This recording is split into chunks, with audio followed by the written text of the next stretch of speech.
बीड येथून Mahalakshmi oil mill मधनं आमचे मित्र सांगलीचे मखदूम शेठ यांचा 25 टन सरकी ऑइल हे त्या वाहनामध्ये भरून ती मार्गस्थ झाली होती. आताच्या नवीन प्रणालीनुसार प्रत्येक गुड्स व्हेकल्स मध्ये जीपीएस सिस्टम ही बसवल्या जाते. तर जीपीएस सिस्टम नुसार वाहन मालकाला त्या गाडीचं एक्झॅक्ट लोकेशन ही माहिती होतं.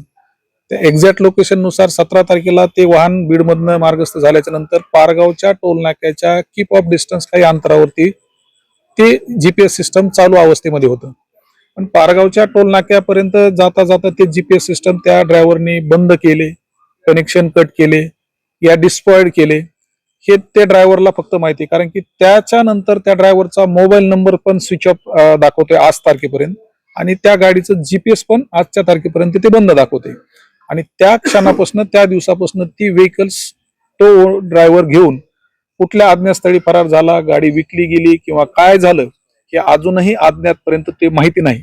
त्याच्यामुळं प्रथमदर्शनी हा गुन्हा धाराशिव जिल्ह्यामधील वाशी पोलीस स्टेशन मध्ये गुन्हा रजिस्टर नोंद करण्यात आला. पण तो झिरो मध्ये गुन्हा त्या पोलीस स्टेशननी बीड ग्रामीण या ठिकाणी तो वर्ग करण्यात आला. बीड ग्रामीण मध्ये वर्ग केल्याच्या नंतर माझ्या मित्रांना मी बीड ग्रामीण पोलीस स्टेशनला घेऊन आलो. त्यांना सविस्तर ह्या घटनेची माहिती दिली. पीआय मोदीराज साहेबांबरोबर या गोष्टीबद्दल चर्चा केली. त्यांच्याकडनं मला त्या गोष्टीचा सकारात्मक प्रतिसाद पण मिळाला. पण आज तागायत पाहता माझ्या मित्राला, म्हणजे ज्यांचा माल आहे त्यांना तो माल आजपर्यंत त्यांना तो मिळालेला नाही.